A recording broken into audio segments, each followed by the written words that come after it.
ఓం శ్రీ గురుభ్యో నమః. నేనండి మీ సూర్యకుమారిని. తెలుగుతన అమ్మతనం ఛానల్కు స్వాగతం.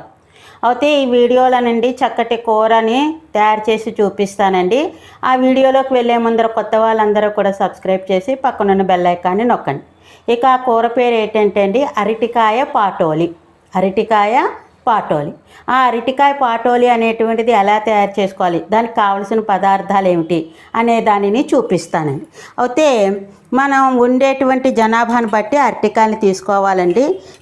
3 మనుషులకి పూరాగా వచ్చేటువంటి ఒక పెద్ద అరటికాయని, ఇలాంటి కాయని తీసుకున్నాను. కనపడిందా అండి? అది దీన్ని తొక్క తీసేసి ఉంచాను. ఇంకా ముక్కల్ని కొయ్యాలి.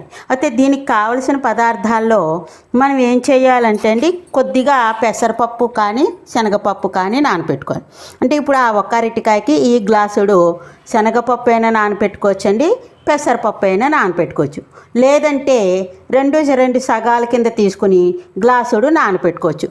నేనైతే ఇప్పుడు ఏం చేశానంటే అండి, ఒక అరగ్లాసుడు శనగపప్పు, ఒక అరగ్లాసుడు పెసరపప్పు మీకు చూపించాను కదా, ఈ గ్లాసు నిండా తీసుకున్నాను. ఈ గ్లాసు నిండా తీసుకుని 2 సార్లు కడిగేసి నానపెట్టి ఉంచానండి.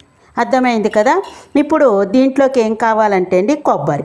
ఈ కొబ్బరి అనేటువంటిది పచ్చి కొబ్బరి ఉంటే పచ్చి కొబ్బరి తీసుకోవచ్చు. పచ్చి కొబ్బరి లేకపోతే కురిడి ఉంటుంది కదండి, అది ముక్కలు చేసుకుని ఇలా నానపెట్టుకుంటే మెత్తగా నలుగుతుంది. అది లేదు అనుకుంటే అండి, మీ దగ్గర కొబ్బరి పొడి ఉంటే కనుకను ఆ కొబ్బరి పొడిని ఇగో ఇలాంటి కప్పుడు తీసుకోండి. కనపడిందా మీకు ఈ కప్పు? అదనమాట. ఇక ఒక 2 ఎండుమిరపకాయలండి, రుబ్బుకోవడానికి 2 ఎండుమిరపకాయలు, 1 కాశ్మీర్ చిల్లి, 1 మామూలు కారం కాయ అన్నమాట. ఇక తగినంత ఉప్పు అండి. అంటే నిండా 1 స్పూన్ ఉప్పు ఉండాలి. అలా అంటే టీ స్పూన్ తెలుసు కదండి, ఆ స్పూన్ ఉప్పు మీకు కనపడదు. అది టీ స్పూన్ ఉప్పు ఎలా వేసుకోవాలనేది చెప్తాను. ఇక ఇందులో కావాల్సిన మెయిన్ ఏంటంటే ధనియాలండి. ఒక 2 టీ స్పూన్లు ధనియాలు తీసుకున్నాను, 1 టీ స్పూన్ జీలకర్ర తీసుకున్నాను, ఒక 10 నుంచి 12 మిరియాలు తీసుకున్నాను. ఇది మనకు కావలసిన పదార్థాలు. మీకు ఇష్టమైతే చిన్న అల్లం ముక్క వేసుకోండి తొక్క తీసేసి, లేదంటే మాకు ఇష్టం లేదు అనుకుంటే కనుక అల్లం అవాయిడ్ చేసేయచ్చండి. ఇవి రుబ్బుకోవడానికి కావలసిన పదార్థాలు. అయితే ఇక నూనె అనేటువంటిది కావాలి. కొంచెం నూనె అనేటువంటిది ఎక్కువగానే పడుతుంది, అదనమాట అండి. ఒక చిన్న కప్పు నూనె కావాలి. ఆ కప్పు నూనెలోకి తాలింపు అంటే పోపు అనేటువంటి దానికి 1 టీ స్పూను మినప్పప్పు, 1 అర టీ స్పూను జీలకర్ర, 1 అర టీ స్పూన్ ఆవాలు, 1 ఎండుమిరపకాయ ముక్క, 2 పచ్చిమిరపకాయలు. ఇదిగోనండి ఇలాంటివి 2 పచ్చిమిరపకాయలు కావాలి. కరివేపాకు ఉంటే కరివేపాకు కూడా 2 రెబ్బలు వేసుకోవచ్చు. ఇంకా కొత్తిమీర కానీ పుదీనా కానీ అలాంటివి వేయద్దు. ఉల్లిపాయ అక్కర్లేదు, వెల్లుల్లిపాయ కూడా అక్కర్లేదండి. ఇక మెయిన్ కొంచెం కలర్ రావడానికి 1 పావు టీ స్పూను పసుపు అనేది వేయాలి. కూర ముక్కలు ఉడికించేటప్పుడు చూపిస్తానండి. ఈ గ్లాస్ తోటి 2 గ్లాసులు నీళ్ళు పోసేసానండి. స్టవ్ వెలిగించాను, మంటని మీడియంలోకి మార్చుకుంటున్నాను. చూసారా అది. అయితే ముక్కలు మరీ చిన్నవి కాదు, మరీ పెద్దవి కాకుండా సమానంగా తరుక్కోండి. చక్కగాను బాగా మంచిగా ఉంటుందన్నమాట. అర్థమైంది. ఈ ముక్కల్ని, కాయ ముక్కల్ని ఇందులోకి వేసేసుకుంటున్నాను. వేసేసుకొని ఇప్పుడు కొద్దిగా పసుపు అనేది వేస్తాండి. కొంచెం పసుపు వేసుకుంటే కలర్ఫుల్గా ఉంటుంది, ఆరోగ్యానికి కూడా మంచిదన్నమాట. ఇవ్వండి, ఈ పసుపు అనేది వేసేసాను. ఇక ఉప్పు కూడా ముక్కలకు అంటాలి కాబట్టి ఇందులో సగం ఉప్పు అనేటువంటిది ముక్కలకి వేస్తున్నాను. అది ఇక ఈ సగం ఉప్పు ముద్దను రుబ్బుకుంటానండి. ఆ రుబ్బే దాంట్లో వేస్తాను. ముద్దనంటే మిక్సీ జార్ తీసుకోవాలి. మిక్సీ జార్ తీసుకున్న తర్వాత ఈ జీలకర్ర, మిరియాలు, ఈ ధనియాలు, తర్వాత ఈ 2 ఎండుమిరపకాయ ముక్కలు, ఇదిగోండి చిన్న అల్లం ముక్క మేము తింటాం కాబట్టి చిన్న అల్లం ముక్క దంచి వేస్తాను. ఇంక ఈ పప్పులో నీళ్ళు ఇలా కడిగేసి పెట్టుకున్నదే నేను శుభ్రంగాను ఇందులోకి వేసేసుకుంటున్నాను. ఇలా వేసేసుకున్నాక ఇదంతా ముద్దలా రుబ్బాలన్నమాట అండి. అయితే కొబ్బరికాయ ముక్కలు కూడా వేసేసి మెత్తగా చక్కగా బాగా రుబ్బుకోవాలి. రుబ్బుకుంటే ముద్ద వచ్చేస్తుంది. దాన్ని చూపిస్తానండి.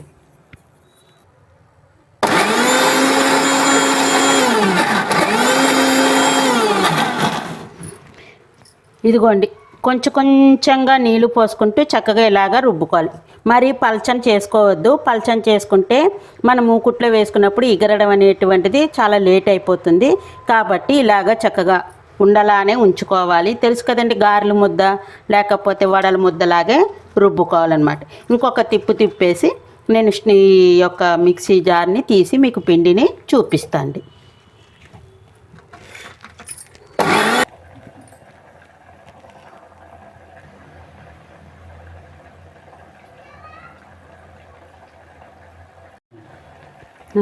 ఇవ్వండి, అరటికాయ ముక్కలు ఉడుకుతున్నాయి. మనం ఉడికిందో లేదో అనేటువంటిది కొంచెం పళ్ళెంలోకి వేసుకుని చూసుకోవచ్చు. ఇగో నేను ఇందులోకి వేస్తున్నానండి. అయితే సమానంగా ఉడికితే చాలు. ఇగో చూసారా, ముక్క నలిగింది. ఇలా ఉంటే చాలా బాగుంటుంది. ఇంకొంచెం నీరు ఉంది కాబట్టి నేను ఆ నీరుని ఎగిరిచేసుకుంటున్నాను. ఇలాగా ఎగిరిన తర్వాత ఈ గిన్నెని దింపేసి అప్పుడు ఏం చేస్తానంటే అండి, ఈ మూకుడు అనేది పెట్టుకుంటున్నాను అనమాట. మీరు ఇలా ఇత్తడి గిన్నెకే వండుకోవాలని ఏమీ లేదు. దేంట్లో కుక్కర్లో పెట్టుకుంటే ఒక్క విజిల్ అయితే చాలండి. మీడియంలో పెట్టేసుకుని కొద్దిగా నీళ్ళు పోసుకొని చూసుకుని ముక్కల్ని చక్కగా ఒక విజిల్ రాగానే కట్టేసుకోవచ్చు. కుక్కర్ అలవాటు ఉన్న వాళ్ళు బయట ఉడికించుకుంటే ఇలా చూసుకుంటూ చెక్ చేసుకుంటూ మనం ఉడికించేసుకుంటే మెత్తగా. అయితే ఈ మూకుళ్ళకి నేను ఇదిగోండి కొంచెం ఈ నూనె ఉండాలండి. అంటే ఈ గిన్నెలోకి ఈ ఎర్ర ఇక్కడ దాకా తీసుకున్నాను అనమాట నూనె. ఈ నూనె తీసుకున్నాను కదా. ఇప్పుడు ఒక టేబుల్ స్పూను మినప్పప్పు వేసండి, సరిపడుతుంది. ఇక రెండోది కొద్దిగా ఆవాలు. ఇవ్వండి, ఈ ఆవాలు అయితే సరిపడుతుంది. అలాగే ఒక అర స్పూన్ దాకా జీలకర్ర అనేది వేసుకోవాలండి, సరిపడుతుంది. ఇక ఇంగు ఇష్టం ఉంటే ఇంగు కూడా వేసుకోవచ్చు.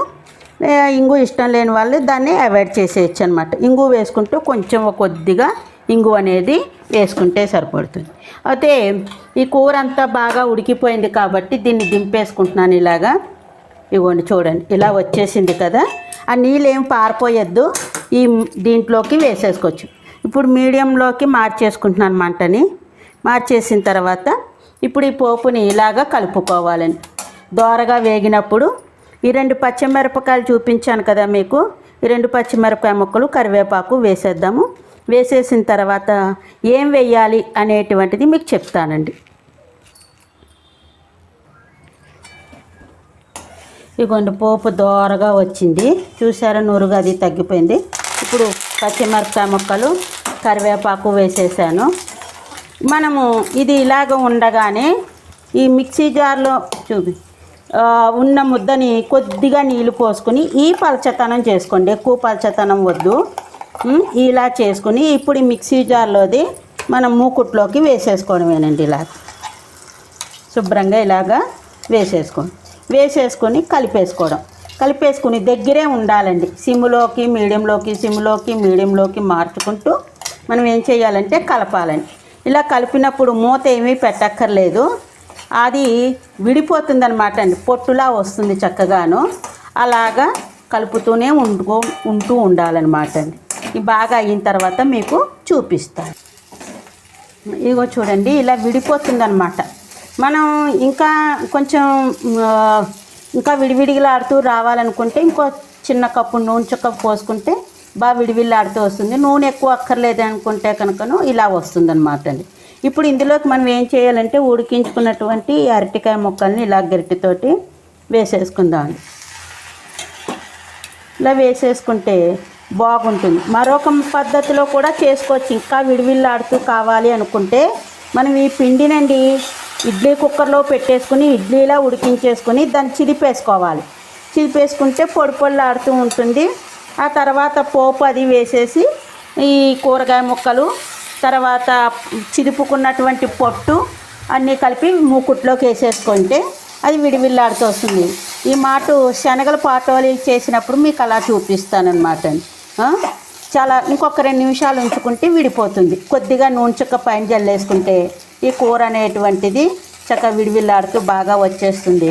ఇంకా స్నాక్స్ కింద కూడా తినచ్చండి చక్కగాను.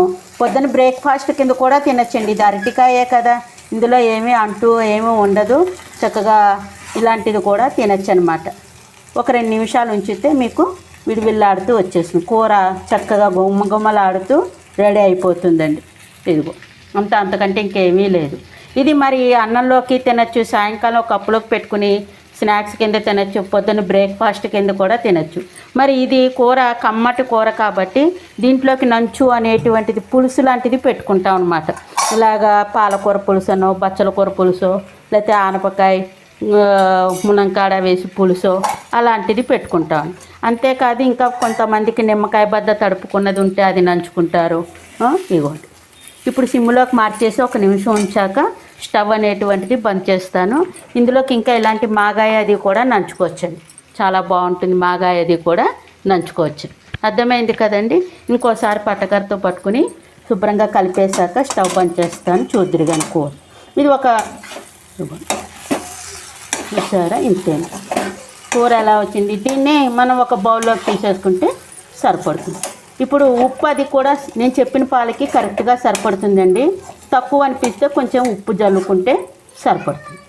చూసారా కూర ఎంత బాగా వచ్చిందోను. ఇంతేండి కూర. అర్థమైంది కదా మీకు కూర తయారు చేసుకునేటువంటి విధి విధానము. మరి మీరు కూడా ఈ కూరను తయారు చేసుకుని ఎలా వచ్చింది ఏమిటి అనేటువంటిది కామెంట్స్లో తెలియజేయండి. పిల్లలకి చక్క పౌష్టికరమైనటువంటి ఆహారము.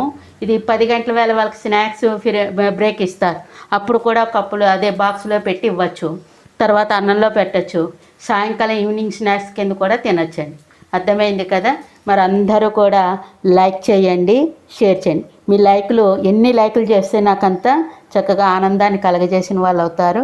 మరి ఇక మీకు తెలుసున్న వాళ్ళ చేత సబ్స్క్రైబ్ చేయించి పక్కనున్న బెల్ ఐకాన్ని నొక్కమనండి. ఇక ఉంటానండి. అందరికీ ధన్యవాదాలు. మీ సూర్యకుమారి.